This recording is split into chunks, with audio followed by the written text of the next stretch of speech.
Vamos abrir a Bíblia em Jeremias, capítulo 31, versículo 31.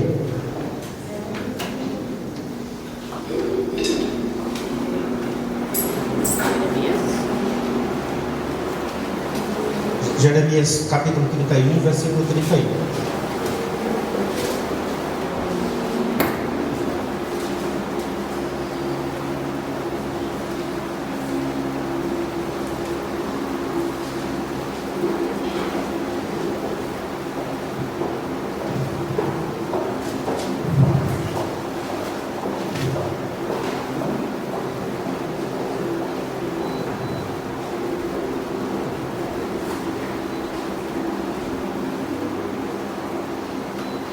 Amém? Amém.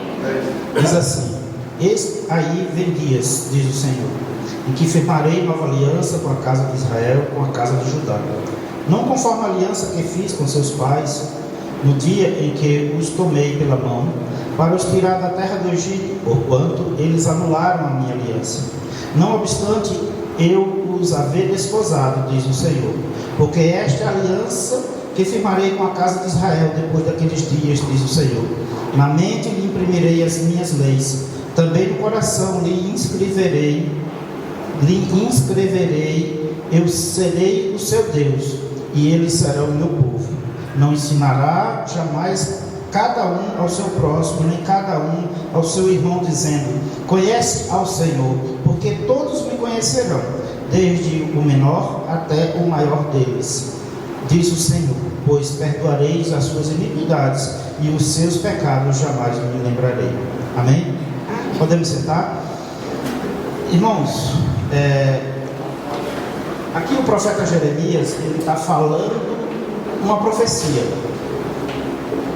Nesses tempos proféticos, porque na antiguidade haviam assim muitos profetas. Existiam muitos profetas, mas esses aqui têm algum destaque que a gente queria chamar aqui a atenção, que é um profeta que fala de Jesus. E ele fala da nova aliança.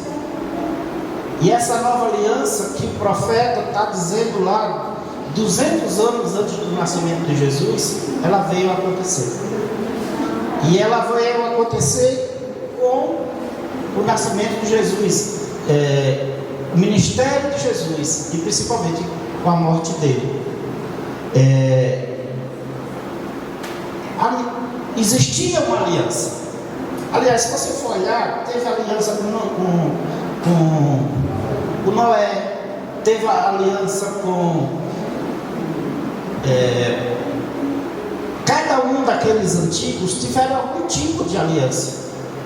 Teve aliança com Adão, teve aliança com Caim, que matou Abel. Lá Deus disse: olha, eu não farei, quem enfrentar você será atingido com essa e com essa maldição. Até com Caim Deus fez aliança.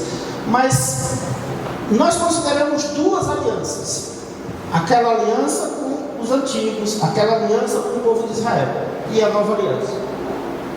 Irmãos, a aliança com Israel era a aliança para que o mundo visse um espelho de Deus. Deixa eu explicar. A Bíblia diz que Deus escolheu um povo. E por que Deus escolheu aquele povo? Porque aquele povo não tinha nada de bom. O povo de Israel era um povo que a Bíblia chama de pescoço duro, de dura serviço. Deus escolheu aquele povo que era um povo difícil, que era um povo que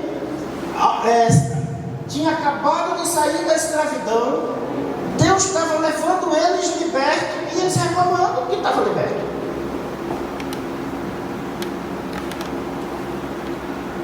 Deus escolheu aquele povo para fazer dele um espelho que as pessoas os vissem e fizessem comparação com os outros povos. À medida de que via um povo que seguia uma lei, os outros povos olhavam e diziam assim, os outros povos que não tinham lei nenhuma, que viviam de qualquer jeito, olhavam para eles e se comparavam com eles. Essa é a função do povo de Israel na história.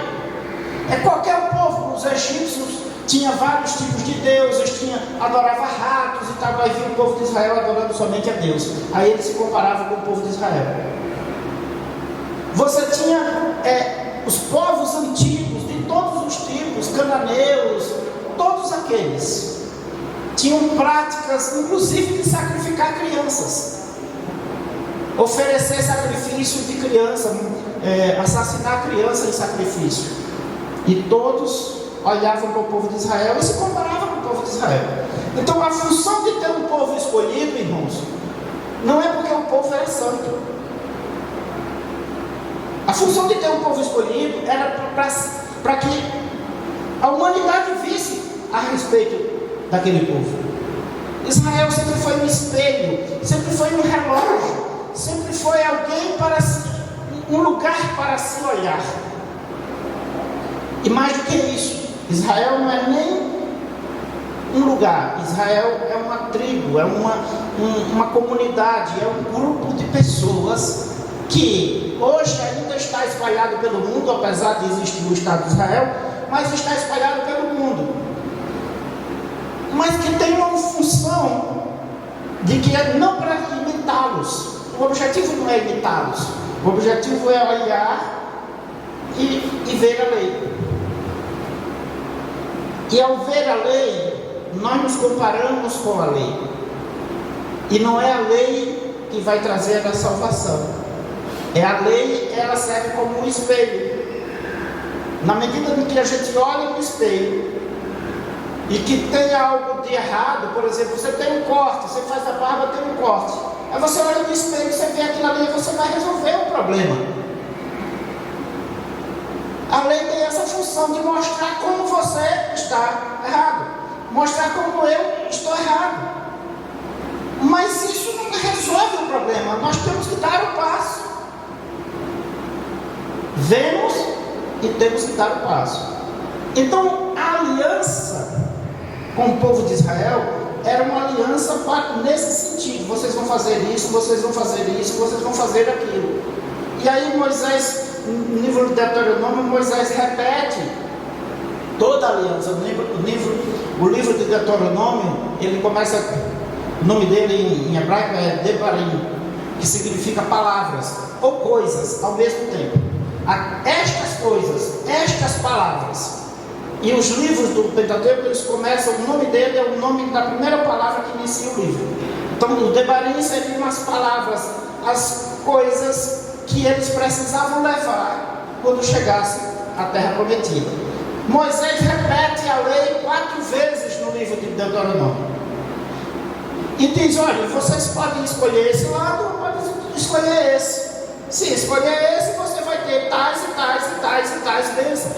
Se você escolher esse, você vai ter tais e tais e tais maldições. O bem e o mal. Deus não impôs que o povo ficasse de um lado ou ficasse do outro. Deus diz: você escolhe. E quando você escolher, vai ter tais consequências. Mas você pode escolher a consequência.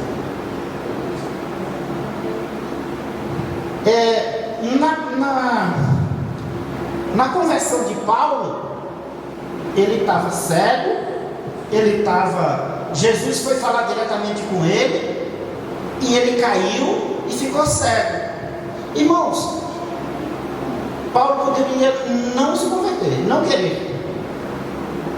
Ele poderia dizer: não, eu não quero isso não. Esse Jesus que diz que ele veio para a redenção, ele me deixou cego. Já parou para pensar nisso? E aí ele aceita e é curado. Irmãos, sempre nós temos a possibilidade de escolher fazer o errado. Sempre. E eu vou lhe dizer, na maioria das vezes a gente faz o errado. A gente não consegue fazer o certo sempre. A gente não consegue fazer o certo sempre. A questão não é você achar que você é santo e não vai errar mais. A questão é o que você vai fazer com aquele problema, aquele errado que você fez. E a nova aliança, ela traz isso, ela traz um pacto. Ela diz: olha, vai chegar um tempo que essa lei não vai estar mais escrita em pedras, ela vai estar no seu coração. Você vai sentir quando você estiver fazendo errado, quando você estiver descumprindo. Você vai perceber. É por isso que a palavra diz aqui: firmarei com a casa de Israel depois daqueles dias. Na mente lhes imprimirei as minhas leis. Ou seja, racionalmente. Quando fala de mente, fala do raciocínio. Também no coração lhes escreverei. Deus fala as duas facetas do ser humano: o racional, na mente você vai imprimirei a lei, e no coração, na emoção. Ou seja, nós não temos o direito de errar, nem racionalmente, nem emocionalmente. É na mente e no coração. Mas a gente erra. A gente erra, a gente desculpa, a gente fala mal com os outros às vezes, a gente responde errado, a gente às vezes... Irmão, se eu ficasse listando aqui, eu não estou falando de crimes, de homicídio, eu estou falando de coisas erradas, das mais variadas. Mas a gente sabe que está errado. Talvez no afã da emoção, a gente às vezes até perceba depois, mas sabe quando percebe depois. E aí a nova aliança, a aliança é um contrato, é um trato que Deus faz. Olha, eu agora vou lhe dar uma outra oportunidade que os antigos não tiveram. Os antigos não tiveram perdão dos pecados. Os antigos, eles precisavam a cada ano eles irem no lugar, no dia do perdão de todo o povo, no dia de Yom Kippur, o sacerdote ia fazer o sacrifício por todo o povo, e ali eles iam pedir perdão pelos pecados, para que, se ele passasse por aquele dia, ele conseguiria talvez chegar ao próximo dia de Yom Kippur no ano que vem. Se Deus estava dando mais um ano de vida a eles ou não. Eles não falavam direto com Deus e diziam: Senhor, me perdoa. Não, eles tinham que esperar o dia de Yom Kippur. E se ele não conseguisse chegar naquele dia? Yom Kippur foi na semana passada para os judeus. Tem um pouco mais de 8 dias. E eles passam o dia todo de jejum, 24 horas de jejum e tal, na expectativa que termine o dia de Yom Kippur e na esperança que eles vivam mais um ano. Irmãos, nessa nova aliança, Deus está dizendo: pois perdoarei as suas iniquidades, e dos seus pecados jamais me lembrarei. Nessa nova aliança, a gente não precisa esperar um dia por ano. Nessa nova aliança, a gente pode errar e pedir perdão imediatamente. Isso muda todo o contexto, muda toda a história. A gente pode falar com Deus livremente. A gente não precisa que um sumo sacerdote vá fazer um sacrifício que valha para mim também. A gente não precisa de sacrifício de animais. Mas sabe por quê?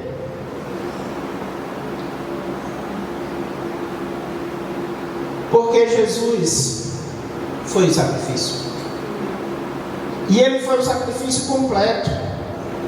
Na antiga aliança, irmãos, havia a obediência e a desobediência.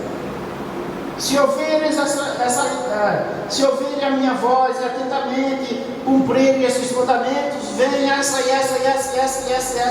bênção. Se não ouvirem e não cumprirem, vem essa maldição. Era uma relação de obediência e desobediência pura e simples. Mas Deus estava dizendo: isso vai melhorar. Eu vou enviar eu vou firmar uma nova aliança. Vocês vão conhecer toda a lei. Irmãos, ele está dizendo aqui: ninguém vai dizer, ninguém não ensinará jamais cada um ao seu próximo, nem cada um ao seu irmão, dizendo: conhece ao Senhor. Por quê? Porque todos me conhecerão, desde o menor até o maior deles, diz o Senhor. Ou seja, nós conhecemos a Deus. A humanidade conhece a Deus. Seguir a Jesus ou não é uma outra questão, mas que conhece, a maioria da humanidade já conhece. Então, o comportamento de obediência e desobediência. Aquele povo vivia sobre uma ideia de que Deus poderia enviar uma praga, enviar algo de terrível, e eles viviam naquele medo.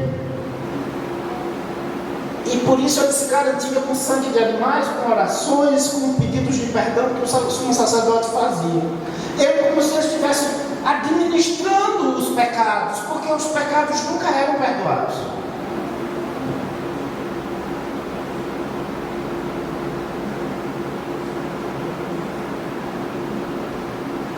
Mas os profetas anunciavam: isso vai acabar. Vai chegar um momento que vocês não precisarão dessas coisas. Irmãos, volto àquela explicação do começo. O judeu, naquela antiguidade, eles eram um povo que os outros povos precisavam olhar para eles para ver como era. Porque os outros povos estavam fazendo tudo errado. E tudo que Israel sofreu para mostrar para os outros povos que Deus não era um Deus que comportava como ele. E todos os povos conheceram sobre aquilo. Israel era conhecido como aquele povo daquele Deus que ninguém sabe, ninguém nunca viu a estátua. Um egípcio olhava para um israelita dizendo: é aquele povo que tem um Deus que a gente nunca viu a estátua. Eles têm um só Deus. Eles são estranhos porque eles só têm um Deus. Aqui nós temos vários. Para qualquer coisa a gente tem um Deus. Tem um Deus para a colheita, tem um Deus para o casamento, tem um Deus. Mas aquele povo é estranho. E Deus ali, fazendo com que Israel fosse visto como uma espécie de luminoso, mostrando como as coisas deveriam ser. Mas não que o povo de Israel era santo, mas mostrando como Deus tinha dito que ele, povo de Israel, deveria se comportar. E muitas coisas a gente às vezes não entende da antiga aliança, porque a gente olha com um olhar cultural do século 21. A gente olha para aquela época como se eles tivessem internet, tivessem livro, tivessem ciências. Aquele povo não tinha nada disso, aquele povo não tinha esses conhecimentos. Mas tinha isso, as coisas vinham diretamente da sabedoria de Deus para eles. Foi o primeiro povo a ter regras de higiene comunitária. O primeiro povo a ter regras de saúde pública. O primeiro povo a ter regras de divórcio, de compra de terra, regras que hoje ainda estão no Código Civil de todo lugar do mundo. Regra de direito penal. E aqueles povos ao redor olhavam para ele: mas é interessante. E era assim. Lá no livro de Ezequiel, não precisa abrir, eu vou ler rapidamente, diz assim, no capítulo 36, no versículo 22: dize, portanto, à casa de Israel: assim diz o Senhor, não é por amor de vós que eu faço isto, ó casa de Israel, mas pelo meu santo nome, que profanastes entre as nações para onde fostes. vindicarei a santidade do meu grande nome, que foi profanado entre as nações, o qual profanastes no meio delas. As nações saberão que eu sou o Senhor, diz o Senhor Deus, quando eu vindicar a minha santidade perante elas. Tomar-vos-ei entre as nações, e vos congregarei de todos os países, e vos trarei para a vossa terra. Então aspergirei a água pura sobre vós, e ficareis purificados de todas as vossas imundícies. De todos os vossos ídolos vos purificarei. Dar-vos-ei coração novo, e porei dentro de vós um espírito novo. Tirarei de vós o coração de pedra, e vos darei coração de carne. Porei dentro de vós o meu espírito, e farei que andeis nos meus estatutos, guardeis os meus juízos e os observeis. Habitarei na terra em que dei a vossos pais, e vós sereis meu povo, e eu serei o vosso Deus. Se a gente olhar para esse texto e entender o que ele está dizendo aqui, não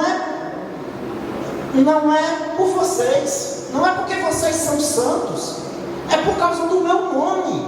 Eu estou fazendo isso com vocês por causa do meu nome, porque vocês são esse luminoso aqui, que as pessoas olham e veem esse Deus, o único Deus. E por isso que eu vou tirar esse coração duro de vocês e vou colocar um outro, porque vai vir uma nova aliança, um novo coração, um novo espírito, andar nos novos estatutos de Deus.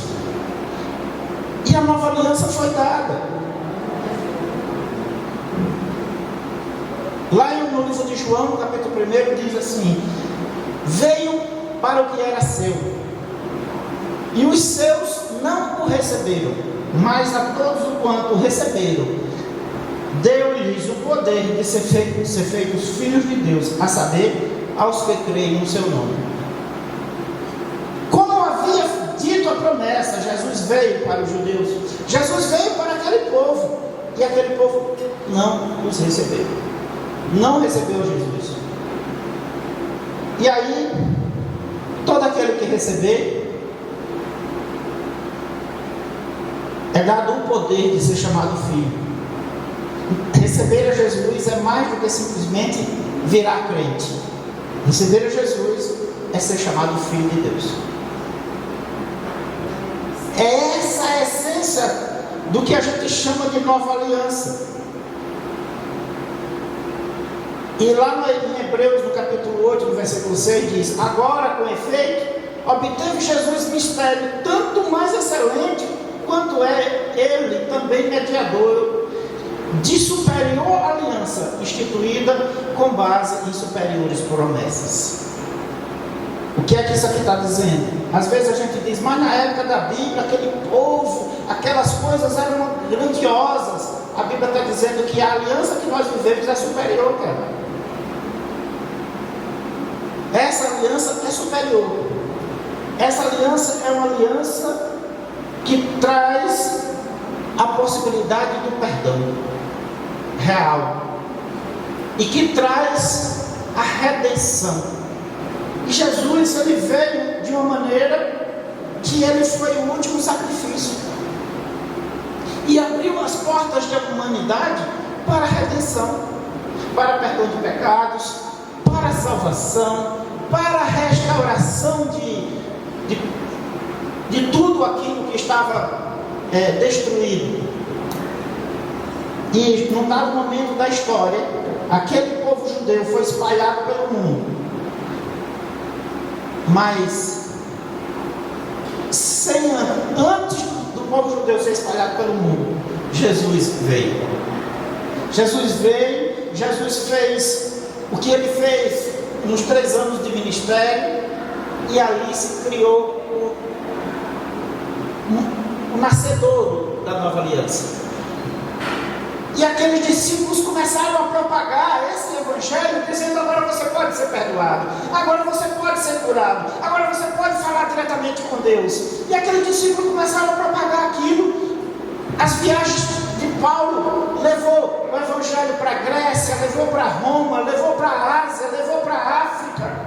E os outros discípulos desceram para a África, foram para o que hoje é Portugal, foram para todas as regiões conhecidas, levando esta palavra e dizendo: isso é novo e isso é bom, isso não tinha, portanto é novo. Você tinha que esperar o dia de Yom Kippur para o sacerdote levar os seus pedidos de perdão. Hoje você não precisa esperar, você pede perdão a Deus imediatamente. Isso é que são as boas novas. A possibilidade da redenção e a possibilidade da vida eterna, porque esse que veio e que trouxe isso, ele vai voltar. Mudou tudo. Na nova aliança mudou tudo. Não é desprezar a antiga aliança, não estou falando disso. Eu estou falando que mudou o contexto, mudou.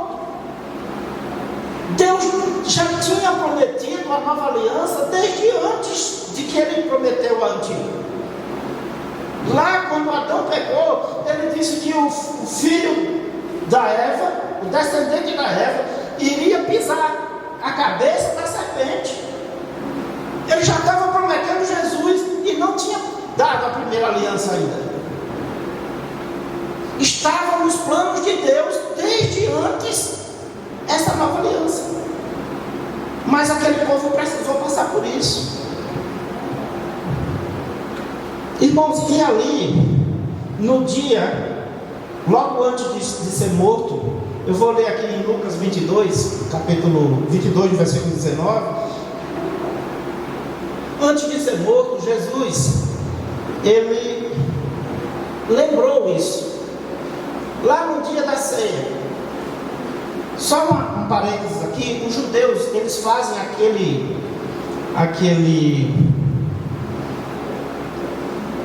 ritual, desde que o mundo é mundo, desde que o judeu é judeu, e eles continuam fazendo, o partir do pão e o vinho. Isso não era uma coisa estranha aos judeus. Jesus não estava inventando uma coisa nova nesse sentido. Ele só estava fazendo daquilo uma outra simbologia. E já diz assim: quando o pão, tendo dado graças, o partiu e lhes deu, dizendo: isto é o meu corpo, oferecido por vós. Fazei isto em memória de mim. Isso é o meu corpo oferecido, o corpo de Jesus que foi oferecido pela redenção da humanidade. Semelhantemente, depois de cear, tomou o cálice, dizendo: este é o cálice da nova aliança no meu sangue, derramado por vós. O sangue de Jesus que foi derramado pelos judeus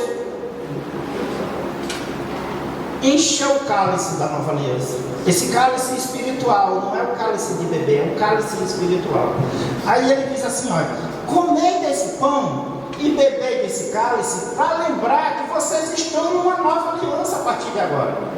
Para lembrar que hoje você pode pedir perdão diretamente a Deus, que hoje você pode falar com Deus, que hoje você pode levar suas petições diretamente a Deus, e que hoje Jesus veio para nós, para que nos trouxesse redenção e vida eterna, e ele voltará para garantir isso.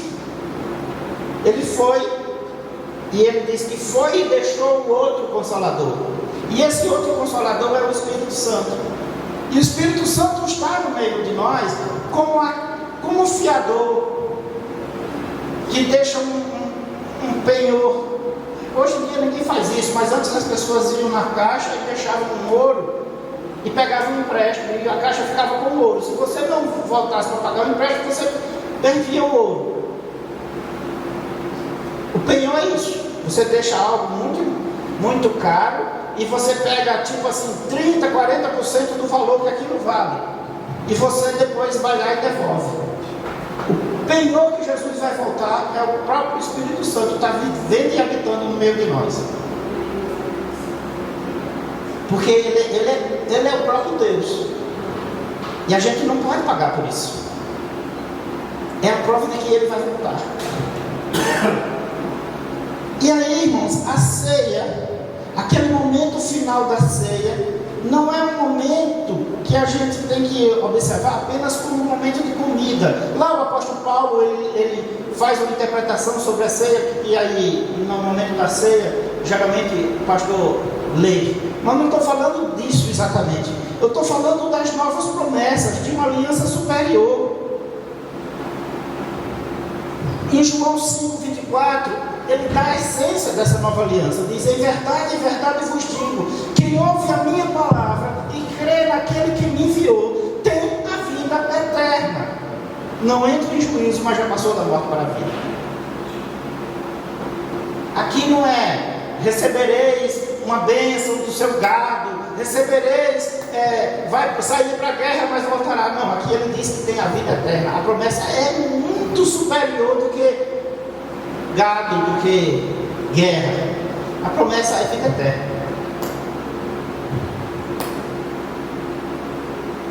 E aí, irmãos, os preceitos da nova aliança não são mais sacrifício. Os preceitos da nova aliança é fé. O justo na nova aliança vive pela fé. Você reconhece a Jesus pela fé. Alguém aqui já viu Jesus? É pela fé. É pela fé. Você tem convicção pela fé de que tudo isso é, e isso acontece na sua vida pela fé. A motivação não é mais o medo da punição, como tinham os antigos. A motivação é: ora, se Deus nos amou de tal maneira que deu o seu Filho para morrer por nós, o nosso amor para com Ele não significa nada diante do que Ele já fez pela gente. Então, a minha motivação de amor a Deus deveria ser, pelo menos, porque Ele já nos amou primeiro. Pelo menos porque Ele já nos amou primeiro. Ele nos amou de tal maneira. E veja, quando a Bíblia diz de tal maneira, ela quer dizer: o amor de Deus não é um sentimento que você sente e ora não sente. Tipo, eu gosto desse meu filho, nessa hora eu não estou gostando dele mais não. Eu gosto desse meu namorado, desse meu marido, agora eu não estou gostando dele. Tem uma hora que eu não consigo gostar dele. Não, o amor que a Bíblia está falando aqui não tem a ver com gostar, não tem a ver com querer, tem a ver com uma atitude. Deus não tinha nenhum motivo da parte dos homens para com Ele para nos dar perdão, porque nós não somos, nós sempre erramos com Ele. Deus não tinha nenhum motivo, porque nós não podemos dar nada a Ele que Ele já nos deu primeiro. Nada. Tudo que a gente der a Deus, eu oro muito, tá? Deus lhe deu a vida para você orar, falar, viver. Eu devolvo o dízimo, tá? Deus lhe deu um emprego, dinheiro. Não tem nada que você possa fazer para Deus, nada que Ele já não te deu primeiro. Você está devolvendo. A única coisa que nós fazemos para Deus que Ele não nos deu primeiro é a adoração. Quando a gente adora a Deus, porque Deus nunca adorou a mim ou a você. Quando a gente adora a Deus, é a única coisa. Por isso, Deus não precisa da sua adoração. Você precisa adorar a Deus. Deus não é um ser que é egoísta, que quer que todo mundo fique ali paparicando Ele. Não se trata disso. É porque nós precisamos mostrar para Ele que a gente lembra do amor dele para conosco. A adoração tem esse sentido. A adoração não é porque esse Deus é tão inflado que a gente precisa dizer para Ele que ama Ele. Não. Ele não precisa dizer nada. Ele fez.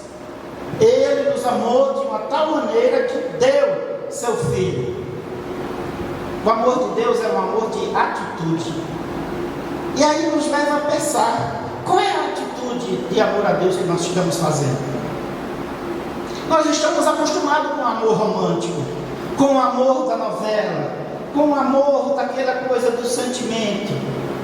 Esse amor romântico, ele uma hora está com raiva, uma hora está amando, uma hora está apaixonado.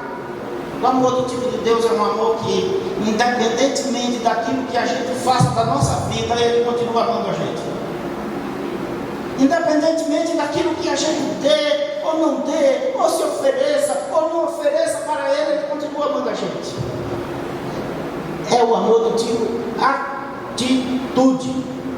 Ele teve atitude primeiro do que a gente. A gente não está fazendo nada demais adorando a Deus. A gente só está reconhecendo para Ele que a gente entende que Ele nos amou primeiro. A adoração tem esse sentido. Não é uma administração de pecados, porque, irmãos, os pecados continuarão a bater a porta. Os pecados continuarão dia após dia. E Jesus disse, quando foi perguntado sobre o perdão, Ele disse 7 vezes, não é, Senhor? Ou 70 vezes 7? Jesus disse 70 vezes 7. Ele não quis dizer 490, ele quis dizer sempre, recorrentemente, todas as vezes, mais vezes, todas as vezes. Porque tem um texto na Bíblia que diz assim, ó, as misericórdias do Senhor se renovam a cada manhã. As misericórdias são aquela graça que permite o perdão de novo. Aquela graça que permite que você peça perdão e Ele perdoe de novo. Aquela graça que permite que você se dirija àquela pessoa e peça perdão a ela. Aquela graça que permite que a gente se reconheça os nossos erros. Aquela graça que permite que as nossas petições cheguem ao alto. E aí, irmãos, neste momento, para finalizar aqui, o que eu quero dizer é que nós devemos não imaginar que nós somos bons e que a gente é superior, que a gente é santo, que a gente não erra mais. Não. É entender que essa nova aliança veio, que essas boas novas vieram. Em outras palavras, que o Evangelho veio para as nossas vidas, para que nós pudéssemos entrar numa nova aliança, numa coisa superior, e ter a possibilidade de ter os pecados perdoados, e ter a possibilidade de ter o Espírito Santo dentro do coração, e ter a possibilidade de vida eterna.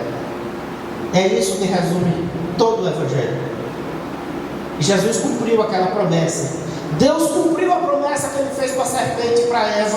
Jesus cumpriu a promessa de que Ele ia morrer por nós. E assim como Ele cumpriu no passado, Ele vai cumprir no futuro. Ele voltará para garantir que tudo isso aqui tenha um fecho. E aí, quando a gente tem um dia de ceia assim como hoje, é para a gente rememorar até que Jesus volte, até que Ele venha, até que Ele retorne, para a gente saber que aquilo aconteceu. A ceia fala do passado, mas ela não fica no passado, ela aponta para o futuro. A ceia fala do momento que aconteceu com Jesus, porque foi prometido que seria assim, mas ela aponta para o dia que Ele vai voltar. E aquele que nele crê não pereça, mas tenha a vida eterna. E aquele que crê está salvo, e aquele que não crê já está condenado. É assim que a palavra diz, amém? Amém. Vamos orar, vamos fazer uma oração, concluir aqui. Senhor meu Deus, meu Pai, muito obrigado, Senhor, pela Tua palavra. Muito obrigado, Senhor, porque Tu és bom. Muito obrigado, Senhor, porque nós temos a possibilidade de nos dirigir a Ti, de orar, de buscar a Tua face. Nós temos a oportunidade, Senhor, de estarmos reunidos aqui enquanto corpo de Cristo, enquanto comunidade daqueles que foram separados do mundo, mergulhados na igreja que é o corpo de Cristo. Senhor, nós não somos bons, nós não temos nada de nós que seja perfeito para dar a Ti, Senhor. nós erramos com o nosso irmão, nós erramos com aqueles que convivem conosco, nós erramos com a sociedade, nós erramos contigo principalmente, mas as tuas misericórdias estão aqui, e nós pedimos perdão pelos nossos pecados, pelos nossos erros, e que as tuas misericórdias, que a tua graça seja com todos nós, que seja com a igreja, que seja com todos nós, Senhor. Senhor, muitas vezes a gente vê um dia de ceia como aquele dia que a gente vai pedir perdão lá como se fosse um Yom Kippur. Mas a ceia é muito mais do que um pedido de perdão, porque pedir perdão nós podemos fazer todos os dias, não somente uma vez por mês. A ceia é o momento de lembrar do teu sacrifício, do sacrifício do único filho, é de lembrar que veio e se cumpriu, e isso nos dá aquela certeza de que voltará. É nos lembrar de que isso aconteceu até que Jesus volte para nós, até que Ele venha. Muito obrigado, Pai, por tudo isso. Muito obrigado pela tua igreja reunida. Muito obrigado, Senhor. Abençoa esta igreja, cada um dos membros, obreiros. Abençoa o pastor Marcos, a pastora Sônia, o pastor João, a pastora Iracema, cada um das lideranças aqui presentes. Abençoa, Senhor, a pastora Ramos, lá, dirigente da Igreja do Monte. Nos abençoe enquanto corpo de Cristo, Senhor. Em nome do Senhor Jesus. Em nome de Jesus. Amém. Graças a Deus. Muito obrigado. Eu agradeço a oportunidade em nome de Jesus. Pastor Marcos.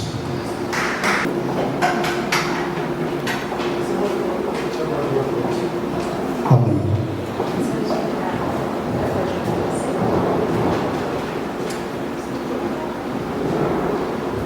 Amém.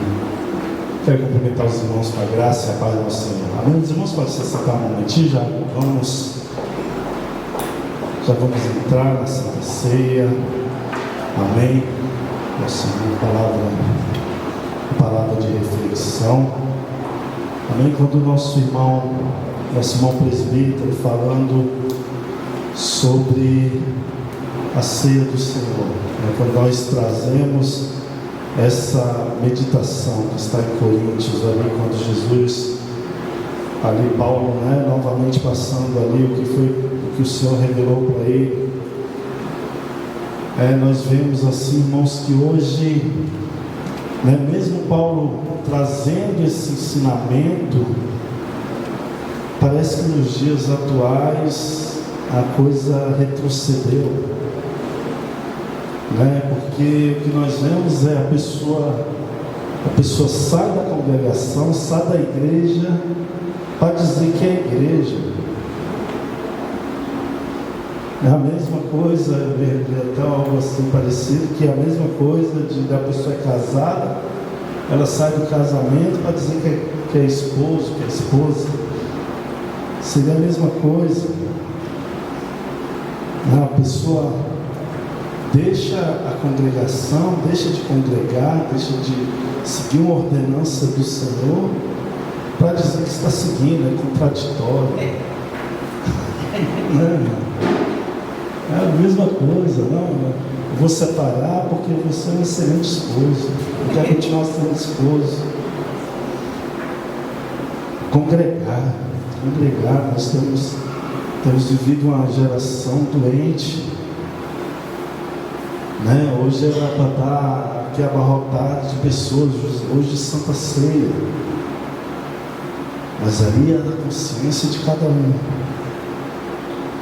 O Evangelho tem que ser pregado, como o nosso presbítero colocou aqui. O Evangelho tem que ser levado aos quatro cantos. Amém? Os irmãos podem começar a distribuição dos alimentos. Amém? Em nome de Jesus. Amém.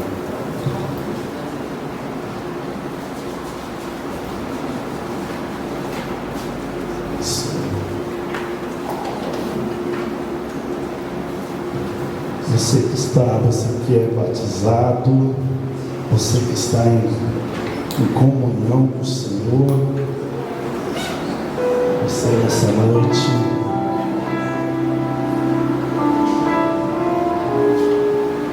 pode participar, você está convidado a participar conosco da ceia do Senhor. Quero pedir a pastora Sônia que esteja. Pastora Sônia louvando. Enquanto está ali também. Amém.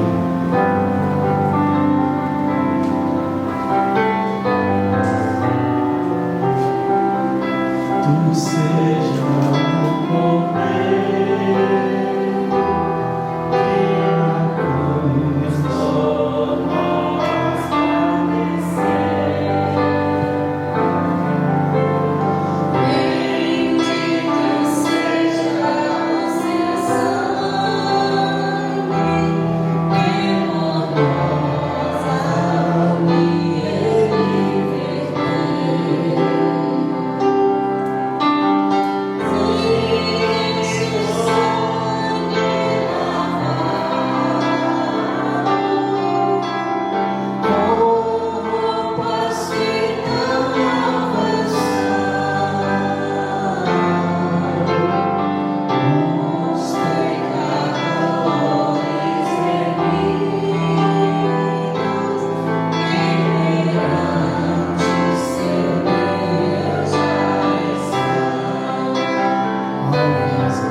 Pedir ao presbítero que conosco aqui no púlpito também, aqui conosco.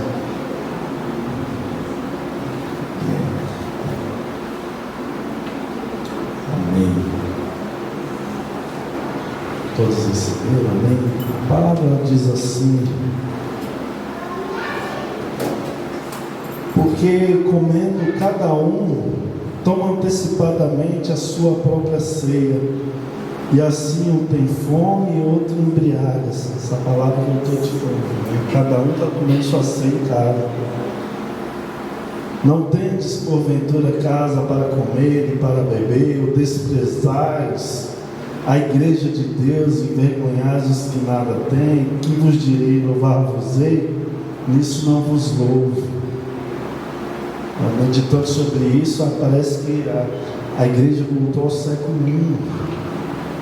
Novamente, cada um está fazendo a sua própria ceia, e Paulo diz que não é assim. Isso envergonha a igreja de Deus, você mudar um princípio. Jesus ensinou ali, estando juntos, ele partiu o pão, como nosso presbítero colocou. É uma meditação, irmãos. Há situações adversas, sim, está hospitalizado, está impossibilitado, mas hoje muitos têm feito a sua própria ceia dizendo: eu sou igreja, mas não congrego, não vive em comunhão. E diz: porque, aí Paulo, porque eu recebi do Senhor o que também vos ensinei, que o Senhor Jesus, na noite que foi traído, tomou o pão e, tendo dado graças, partiu e disse: tomai e comei, isso é meu corpo que é partido por vós, fazei isso em memória de mim. Em memória de mim. Semelhantemente também, depois de cear, tomou o cálice, dizendo: este cálice é o novo testamento no meu sangue, fazei isso todas as vezes que bebeis em memória de mim. Porque todas as vezes que comerdes esse pão e beberdes esse cálice, anunciai a morte do Senhor até que venha. Portanto, qualquer que comer este pão ou beber esse cálice do Senhor indignamente, será culpado do corpo e do sangue do Senhor. Examine-se, pois, o homem a si mesmo, e assim coma deste pão e beba desse cálice. A palavra não diz aqui: olha, examine-se o homem a si mesmo, examine a sua própria consciência e não coma, não, e não beba, não. Ela fala: examine-se, se arrependa e coma e beba. Porque o que come e bebe dignamente, come para a sua própria condenação, porque não discerniu o corpo do Senhor. Por isso, nessa noite nós nos reunimos aqui, irmãos, guardando essa palavra em nossos corações, sabendo da importância que é participar do corpo e do sangue do Senhor. Amém. Vamos dar graças nessa noite. Pai, nós te bendizemos, como está descrito na sua palavra. Nesta noite, ó Pai, nós dividimos e nós damos graças, porque não é mais o produto do trigo e nem da vide, mas é o corpo e o sangue do Senhor. Amém. E nós trazemos à memória, o Pai, o teu sacrifício ali na cruz, a tua morte. E sabemos, ó Pai, que essa morte nos traz vida. Glória a Deus. Ó Pai, o Senhor morreu, mas ressuscitou, morreu pelos nossos pecados e ressuscitou para que hoje nós tivéssemos vida. Amém. Te damos graças. Em nome de Jesus, ó Pai, nós te damos graça nesta noite, ó Pai. Em nome de Jesus. Coloque o pão na direita. Porque eu recebi do Senhor, que também vos ensinei, que o Senhor Jesus, na noite que foi traído, tomou o pão e, tendo dado graça, partiu e disse: tomai e comei, isso é o meu corpo que é partido por vós, fazei isto em memória de mim. Participai do corpo do Senhor nesta noite.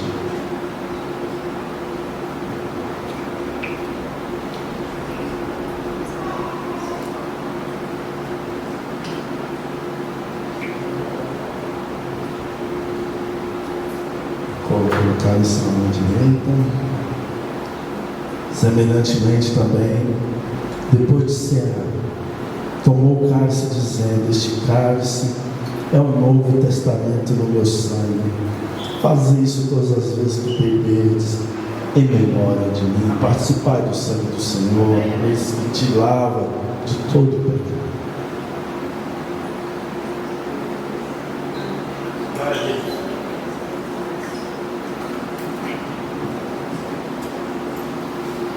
Porque todas as vezes que comerdes esse pão e beber esse cálice, anunciai a morte do Senhor até que venha. Até que venha. Pai, nós te damos graça. Nós te damos graças.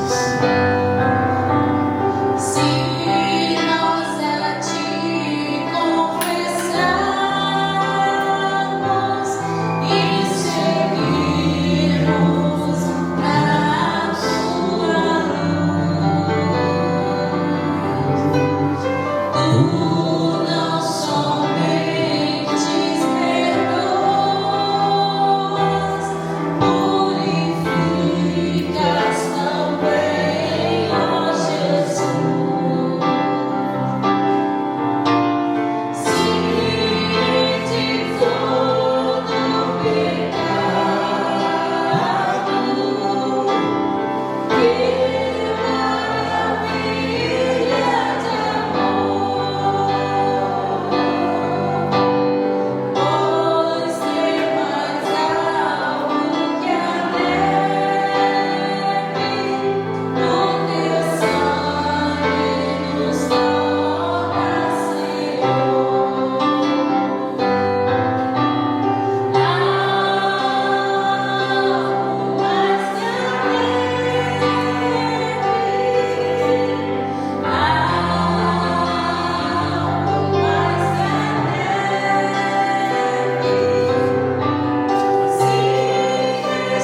alguns estaremos orando, passando alguns avisos.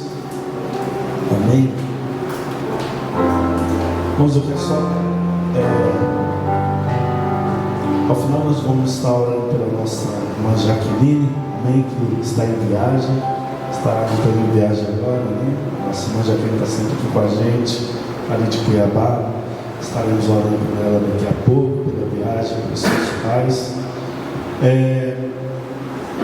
Quero só confirmar aqui com a pastora Sônia, na quinta-feira eu falei com os irmãos que nós iríamos iniciar uma campanha.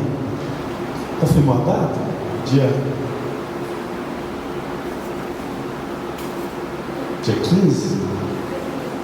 15 de novembro, a partir do dia 15 de novembro, amém, nós estaremos fazendo uma campanha aqui, projetando 2023, amém? Nós estaremos colocando os nossos projetos, você está colocando seus projetos para o ano de 2023, pedindo que o Senhor venha assim abençoando. 17 de novembro, é uma quinta-feira, né? Dia 17 de novembro, amém, vai dar início à campanha Projetando 2023, amém, traga seu pedido, vamos estar intercedendo, serão 7 quintas-feiras, amém, encerrando próximo ao dia 22 de dezembro, para a honra e glória do Senhor, né? Coloque seus projetos, né? E serão uma bênção, né? Quando nós colocamos diante do Senhor, quando nós projetamos, planejamos, apresentamos ao Senhor, Ele realiza, Ele confirma o desejo do nosso coração, amém? Amém. Irmãos, é algo que o Senhor até colocou no coração da pastora Sônia. Nós precisamos instalar os ar-condicionados aqui da igreja. Nós queremos instalar 5 máquinas e precisamos imediatamente instalar pelo menos 2 aqui no templo principal. Então eu quero deixar aberto aqui os irmãos nos próximos dias que puderem, né? Nós estamos até colocando uma relação aqui. Quem quiser passar o nome para a pastora Sônia, olha, eu posso ajudar, mas é uma ajuda especificamente nesse sentido de instalar os ar-condicionados, né? Nós precisamos instalar os equipamentos aqui e não é barato, realmente, devido aos custos dos materiais, está muito elevado, né? O custo do cobre, do material para fazer essa instalação, né? E Deus colocou esse propósito, os irmãos que puderem nos próximos dias doar especificamente para esta causa R$100. Nós precisamos de aproximadamente 12 irmãos, que é mais ou menos aproximadamente o valor, né, para instalar esse equipamento. Irmãos, mulher mais já, né? Irmãos, quem está aqui pode levantar a mão e doar R$100, amém? 1, 2, glória a Deus. 1, 2, 3, 4, 5, 6, 7, 8, 9, 10, 11, amém. Teremos 2 ar-condicionados instalados em nome de Jesus, amém? Glória a Deus. Eu vou pegar o nome dos irmãos e, assim, eu não sei a data do pagamento dos irmãos, mas eu creio que até no próximo domingo estaremos com esse dinheiro arrecadado, amém? Amém.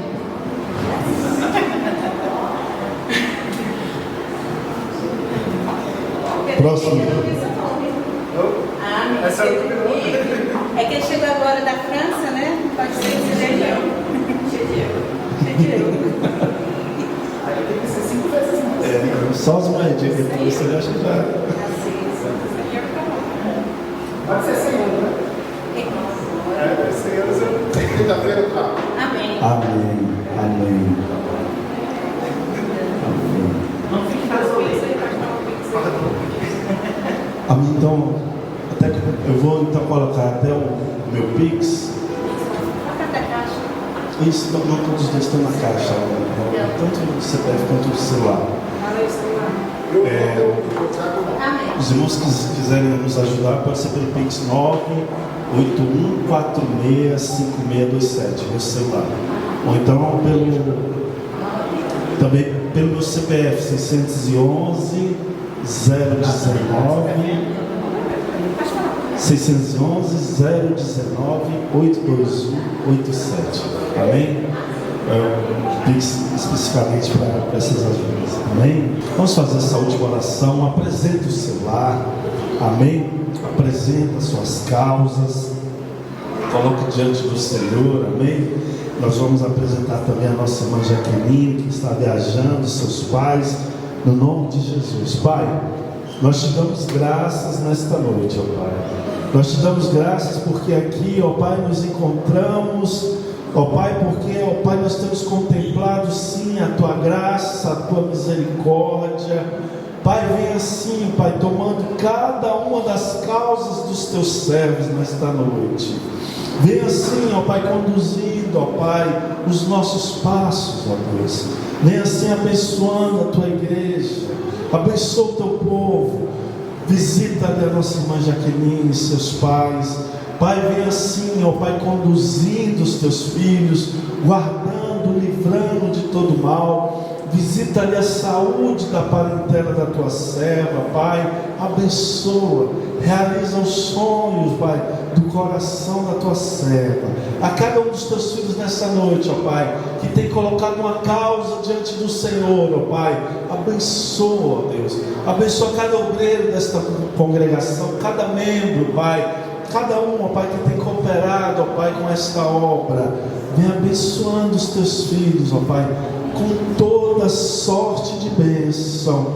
Pai, vem ainda, Pai, ó Pai, neste entremeio ainda peço, ó Pai, abençoa os ofertantes, abençoa os dizimistas da Tua casa, Pai. Ó Pai, venha prosperando sobre a vida dos Teus servos, Pai. É o que eu te peço, no nome de Jesus, Pai, em nome de Jesus. Pai, te peço ainda agora, leva-nos debaixo da Tua mão onipotente, nos guardando e nos livrando de todo mal, Pai. Venha dando, Pai, uma semana de vitória. Pai, venha derramando a paz dentro do lar dos Teus filhos, no nome de Jesus, no nome de Jesus. Amém? Está sendo retirada as ofertas, amém? Então, irmão, só enquanto é colhida as ofertas ali, em nome de Jesus, só lembrando, né, na próxima terça-feira nós temos culto de oração para a honra e glória do Senhor. Tem sido uma bênção aqui, amém? Eu creio que no próximo sábado tem a consagração, amém? E até o obreirinho, pode vir obreirinho, amém? Próxima quinta-feira nós estamos reunidos aqui para a honra e glória do Senhor, amém? Que o Senhor venha abençoando, amém, irmãos? Participem, amém? Esteja conosco aqui na terça-feira, amém? E logo mais nessa campanha, no nome de Jesus, em nome de Jesus, aleluia. Estenda as vossas mãos. Que o amor de Deus, a graça do nosso Senhor Jesus Cristo, a comunhão e as consolações do Espírito Santo seja sobre cada vida, não somente hoje, mas para todo sempre. A igreja declara amém, amém, amém. Está encerrado em nome de Jesus, nossa semana abençoada.